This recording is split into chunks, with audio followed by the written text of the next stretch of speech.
Sign here, ma'am. The server placed the divorce papers right in front of my brother, not me, while 300 wedding guests watched in complete silence. My brother's face went from smug satisfaction to pure terror in less than 5 seconds. You see, 20 minutes earlier, he just finished his wedding toast by announcing my divorce to his entire reception. But what he didn't know was that I'd been planning this moment for 3 months. Hi everyone, I'm Sarah, I'm 34, and I work as a family lawyer here in Denver. Now I know that might sound ironic given what I'm about to tell you, but trust me, my legal background is exactly what saved me in this situation. I've always been the quiet one in my family, the one who keeps the peace, who takes the high road. My brother Jake has always been the golden child, the one who gets away with everything, the center of attention at every family gathering. But on his wedding day, something inside me finally snapped. Let me give you some background here. For the past 2 years, Jake has made my divorce his personal entertainment. When my husband cheated on me with his secretary, yeah, I know, cliché, right? Instead of supporting me, Jake would make jokes about it at family dinners. Hey Sarah, how's the dating life? Still screening for secretaries? He'd say, while everyone laughed nervously. My parents always brushed it off with, oh, that's just Jake being Jake. But it got worse.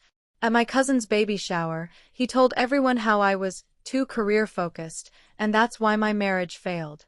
At my dad's birthday, he actually brought up my divorce settlement details, private information I'd shared with my mom in confidence. Every single family event became an opportunity for Jake to remind everyone of my failure.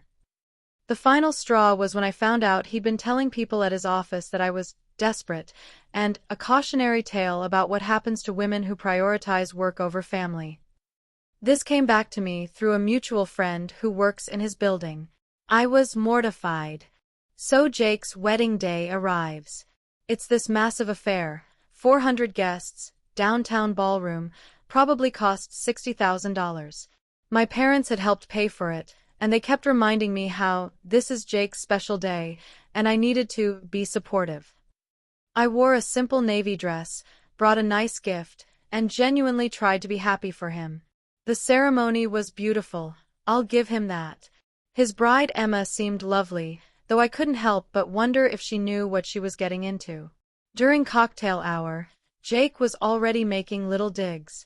Sarah's here solo again, but hey, she's got her career, he announced to his college buddies, who laughed on cue. Then came the reception.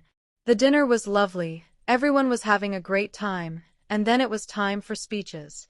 My dad spoke first, talking about how proud he was of both his children. Jake's best man gave a funny story about their college days. Emma's maid of honor talked about true love. Everything was normal. Then Jake stood up for his toast. He started sweet, thanking everyone for coming, talking about how Emma was the love of his life. People were getting emotional, it was really touching. But then his tone shifted. You know, he said, holding his champagne glass high, marriage isn't easy.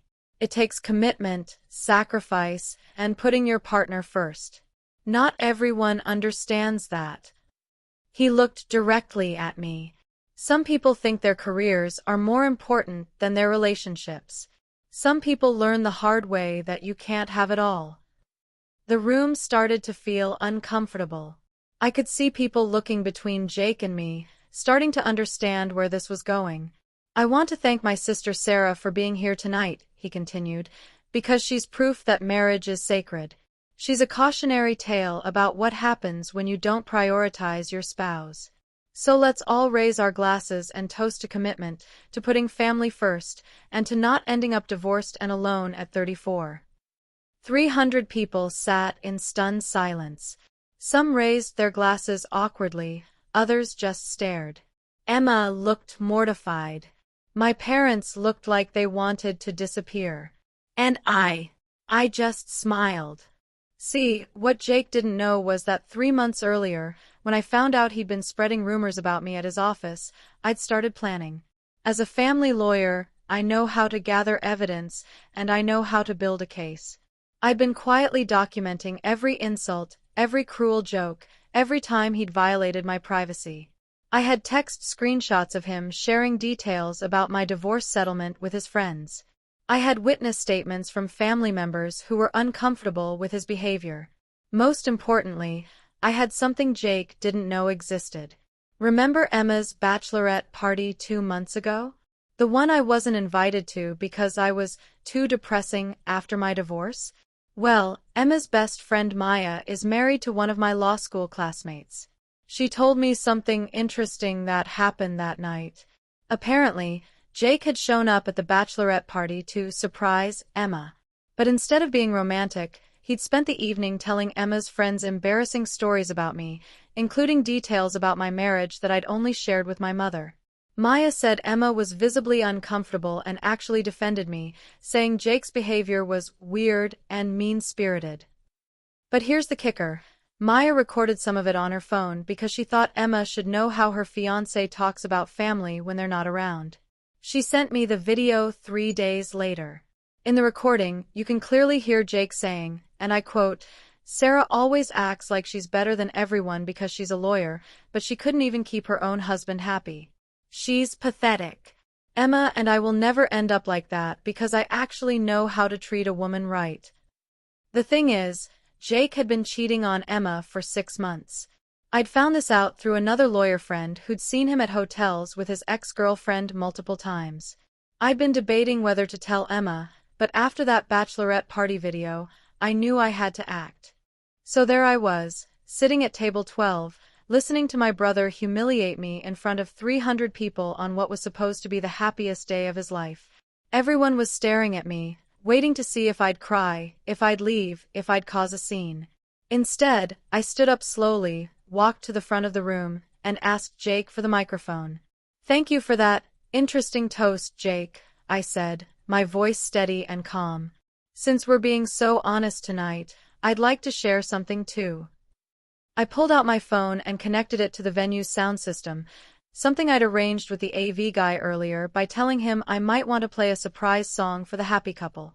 "Jake, you've spent 2 years making my personal life everyone's business," I said, looking directly at him. "You've shared private details about my divorce, made cruel jokes about my pain, and violated my trust repeatedly. But what's really interesting is what you say about your own relationship when you think no one's listening." That's when I played the recording from the bachelorette party.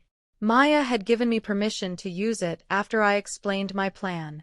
Jake's voice filled the ballroom, crystal clear, talking about how pathetic I was, how Emma would never be like me because he knows how to treat a woman right.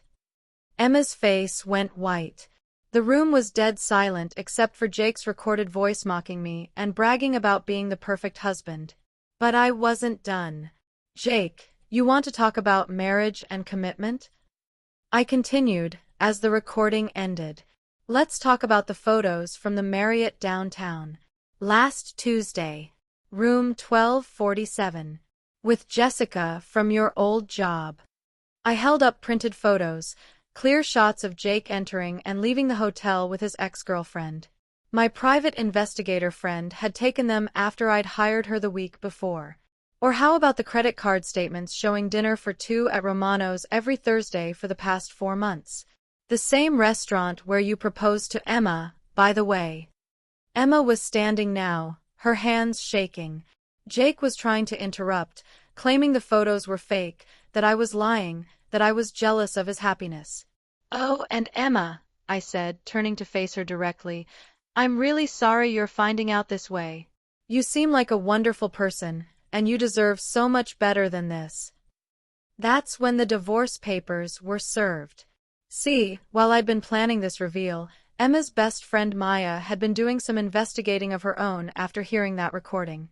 She'd confronted Emma about Jake's behavior, and Emma had started putting pieces together. The late nights at work, the mysterious phone calls, the way he'd been treating me. Emma had quietly filed for an annulment 3 days before the wedding, but decided to go through with the ceremony to avoid the embarrassment and cost of canceling. Her plan was to serve Jake with papers after the honeymoon, but when she heard my evidence, she decided tonight was the perfect time.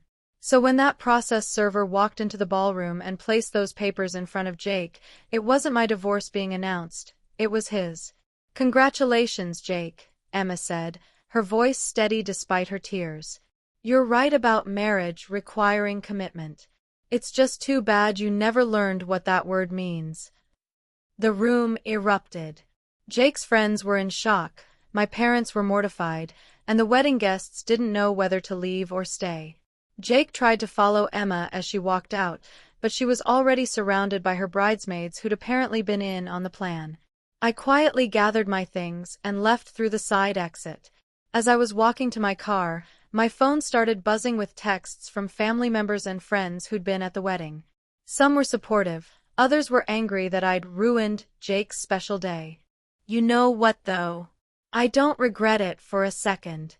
For 2 years, I'd let Jake use my pain as his entertainment. I'd stayed quiet, taken the high road, and let him walk all over me because family is family. But there comes a point where being the bigger person just means being everyone's doormat. The next day, Emma called me. She thanked me for having the courage to speak up and said she'd been miserable for months but was too scared to call off such an expensive wedding. She's doing great now, by the way, and we've actually become friends. Jake? Well, he's living in a studio apartment and working on his commitment issues in therapy, according to my mom. He sent me a long text apology about a month later, claiming he never meant to hurt me and was just dealing with his own insecurities. I never responded. My parents were upset with me for a few weeks, saying I should have handled it privately. But you know what? Jake never handled anything about my life privately, so why should I extend him that courtesy? The best part is, several people from the wedding reached out to tell me they'd been uncomfortable with Jake's behavior for years but didn't know how to say anything. Apparently, I wasn't the only person he'd been cruel to. He had a pattern of using people's vulnerabilities against them. Sometimes, standing up for yourself means making other people uncomfortable. Sometimes, protecting your peace means disrupting someone else's party. And sometimes, the only way to stop being everyone's punching bag is to throw a punch back. If you're dealing with a family member who treats your pain like their personal entertainment, remember this: you don't owe anyone access to your life just because you share DNA. Your mental health and dignity are worth more than keeping the peace. Have you ever had to stand up to family like this? I read every comment, and I'd love to hear your stories. And if you enjoyed this story of family justice, make sure to subscribe because I share stories like this every week. You're not alone in dealing with difficult family members, and sometimes, we all need a little reminder that it's okay to fight back. Trust me, the temporary discomfort of standing up for yourself is nothing compared to the lifetime of peace you'll have afterward.